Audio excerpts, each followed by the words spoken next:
పత్రిజీ గారికి వేల వేల ధన్యవాదములు కృతజ్ఞతలు తెలియజేసుకుందాము. హలో. నా జీవితం అనేది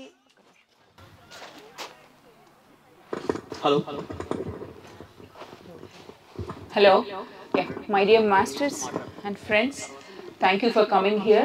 We from Atlanta Pyramid Meditation Academy, we welcome you all from the bottom of our hearts for coming here and gracing this land with your presence. So, madam, I'm going to translate. So she just said, before we begin the session, before we get into the talk, we would like to bow down to our respected Guruji, Pitamaha Patriji. He's the one in the picture.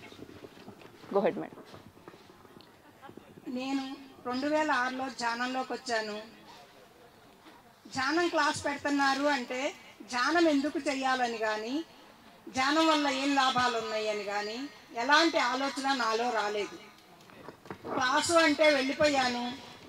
ఆ రోజు నుంచి ఈ రోజు వరకు ధ్యానంలోనే నడుపుకుంటున్నా నా జీవితాన్ని. ఎన్నో అనుబంధాలు, ఎన్నో అనుభూతులు,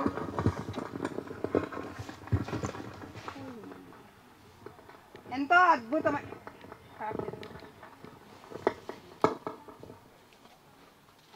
అద్భుతమైన జీవితంతో నడుస్తున్నాను. మీరు మాట్లాడండి మేడం, మీరు మాట్లాడేసేయండి. 2006 నుండి నేను ధ్యానం ద్వారా ఎన్నో పొందాను. No hospital, no medicine. I came into this path in the year 2006.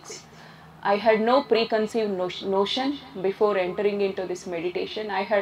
I did not doubt it, nor did I have any suspicions. I just got to the class and I continued meditating. And with this practice, I gained so many benefits. అంతకుముందు నాకు 4 ఆపరేషన్లు అయినాయి. దానివల్ల నేను ఎన్నో ఇబ్బందులు face చేశాను. హాస్పిటల్లో అడ్మిట్ అయితే ఒక 20-25 సెలైన్లు పెడితే కానీ నేను బయటికి రాలేకపోయేదాన్ని. I had to undergo so many surgeries prior to getting into this path, and there was a situation where they had to inject saline waters because I was malnourished. అలాంటి నా జీవితం ఈరోజు అద్భుతంగా నడుపుకుంటున్నాను. నో హాస్పిటల్, నో మెడిసిన్ అనేది ఎంతో అద్భుతమైన జీవితం. 20 years నుంచి. Yeah.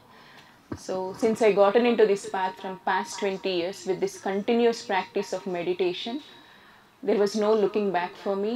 I had to visit no hospitals and take no medicines and leading a healthy life. నా గురువు గారితో ఎంతో ప్రయాణం ఉంది నాకు. ఆయన నాకు తల్లి, తండ్రి, గురువు, దైవం అన్నీ ఆయనే. ఆయన ఒకరు, వెంకయ్య స్వామి ఒకరు. I traveled very long time with my Guruji. He's just not my Guruji, he's my father, mother and everything to me. He's almost equal to my beloved God. Venkaiah స్వామితో, పత్రి సార్తో ఇద్దరితో చెప్పుకుని గడప దాటుతాను ఎప్పుడు, ప్రతిరోజు కూడా నేను బయటికి వెళ్ళాలి అంటే. Every day before I step out of my home, I remember, I inform my Guru and my Lord at the same time because I treat them in the same pedestal. నాకు 2 పిల్లలు. ఒక బాబు 97లో బాడీ వెకేట్ చేశాడు యాక్సిడెంట్తో, bike యాక్సిడెంట్లో. దుఃఖంతో ఉండేదాన్ని. అలాంటి నేను సత్యం తెలుసుకున్నాను ఏదో ఒక అడుగు పెట్టాక. I have 2 children. One of my kids vacated his body in 1997 and it was a shocking incident for me. After that I realized what is the truth, that he only vacated his body. ఎందుకంటే కృష్ణ భగవానుడు చెప్తాడు భగవద్గీతలో, నైనం చిందంతి శస్త్రాణి నైనం దహతి పావకః నచైనం క్లేదయం చాపో నశోషయతి మారుతః. అంటే ఆత్మస్వరూపులుగా మనం ఉన్నప్పుడు చావు అనేది లేదు ఆత్మకు. ఇది కాల్చబడదు, తడపబడదు, ఎండించబడదు. సోల్స్ వెళ్ళిపోయినప్పుడు దుఃఖపడకూడదు అనేది కృష్ణ భగవానుడు తెలియచేశాడు. Okay. Lord Krishna Bhagavan has given us this immortal wisdom that we are living only in this body only in this reincarnation. We are on an immortal journey. Our soul is on an immortal journey for which there is no beginning nor an end. It cannot be cremated, it cannot be buried. It's only the physical bodies which go into this thing.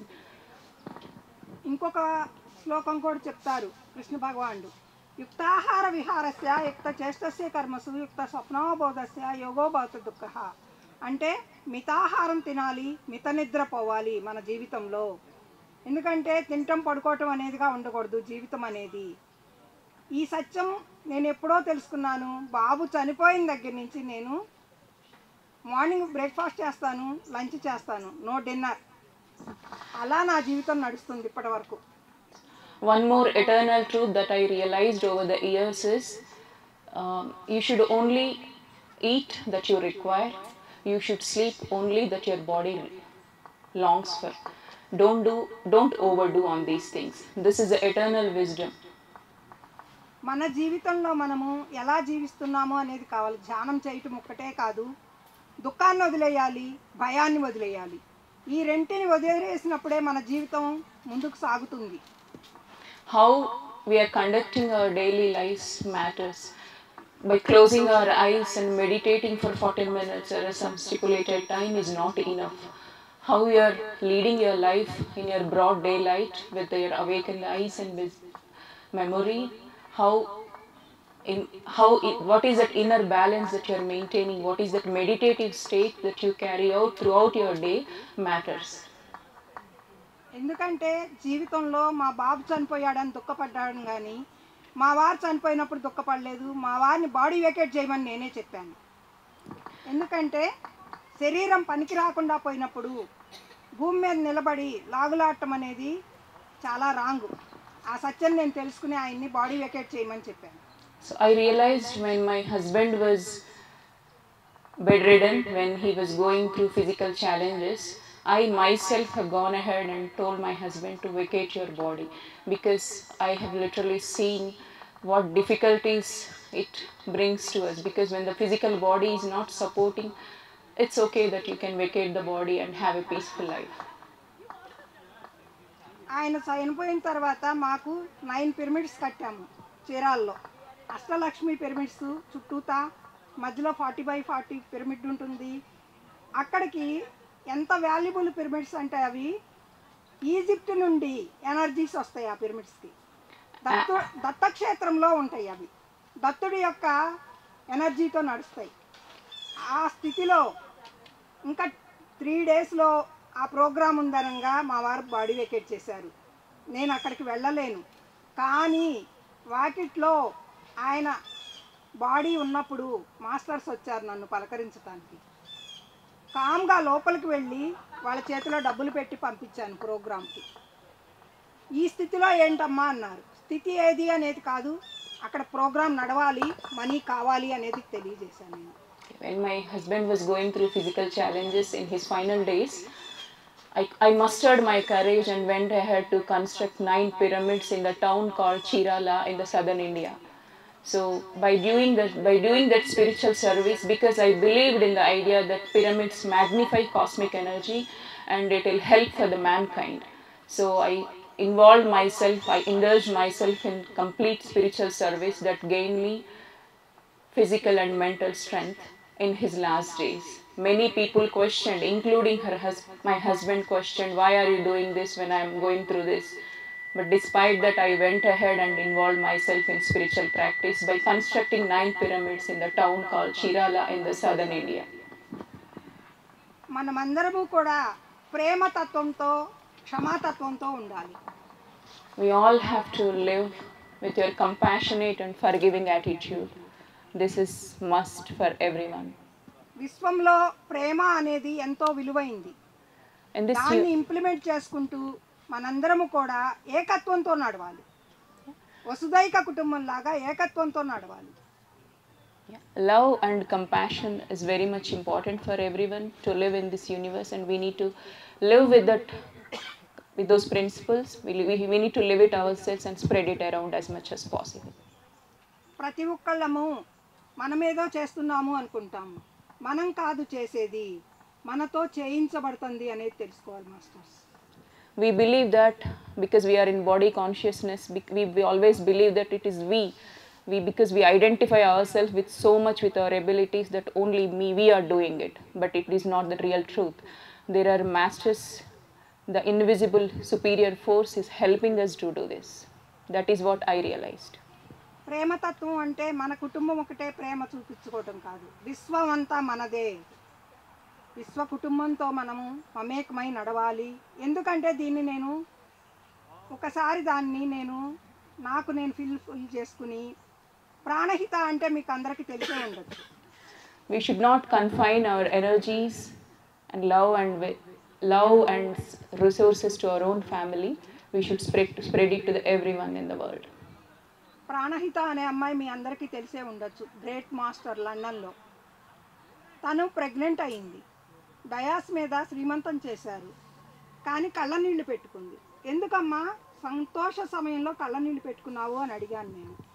నాకు అమ్మ లేదు పురుడు పోయటానికి అంది. క్షణాల్లో నా లోపల నుంచి మీ అమ్మ ప్లేస్ నాకు ఇవ్వు, నేను నీ దగ్గరికి వచ్చి సహాయం చేస్తాను అని చెప్పాను. నేను కాదు అక్కడ చెప్పింది, నాతో చెప్పించబడింది, ఇది సత్యము.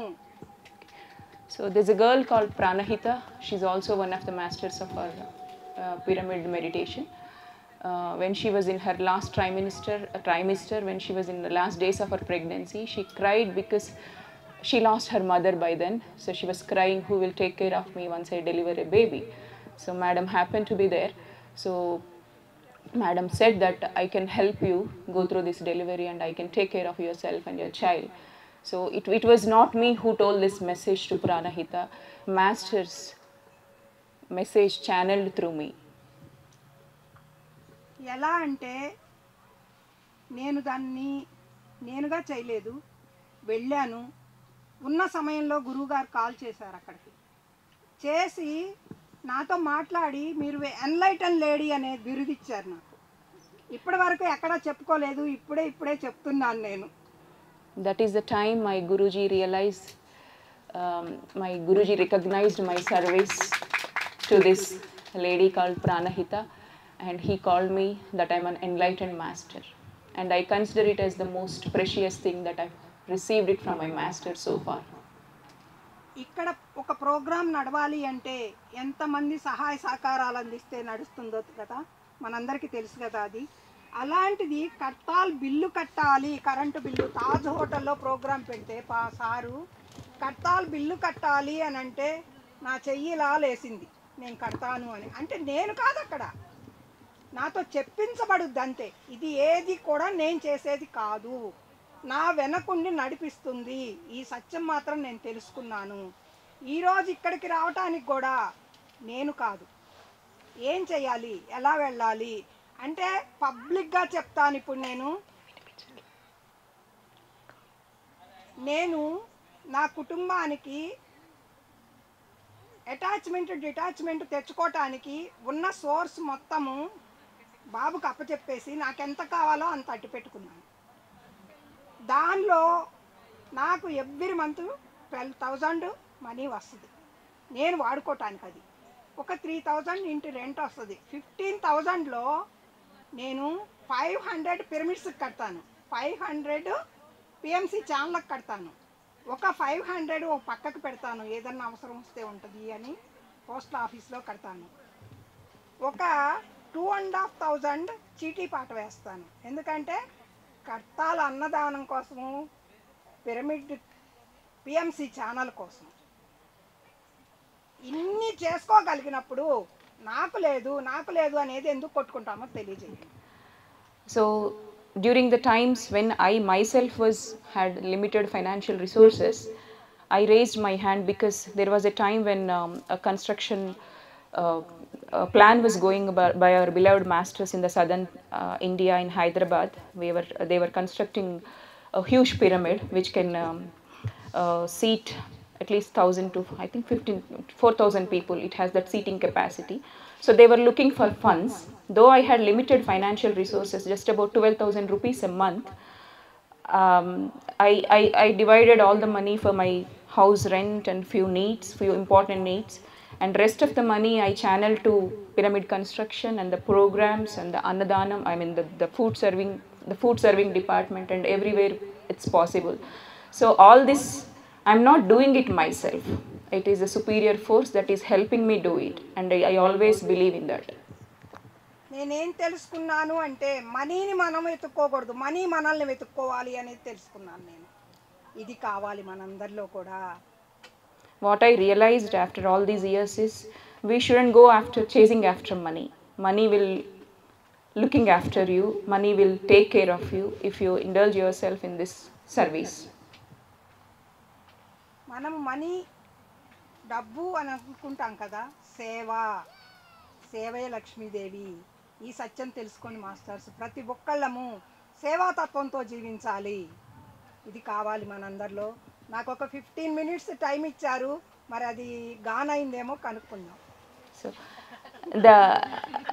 the final message is, masters, possessing properties, bank balance and 25th class ఉంది, అందరూ అటెండ్ అవ్వాలి. precious properties is not the real wealth. How much you service to the mankind is the real wealth that we all need to be cultivate. Thank you. Thank you. మీ అందరికీ ధన్యవాదాలు. మీ అందరినీ కలగగలిగినందుకు చాలా అద్భుతము. Thank you so much for giving me this opportunity that I could meet you all on this platform on this beautiful day. Thank you so much. Okay friends. Thank you so much, madam. Thank you so much for coming. Thank you. Thank you. Madam, water కావాలా?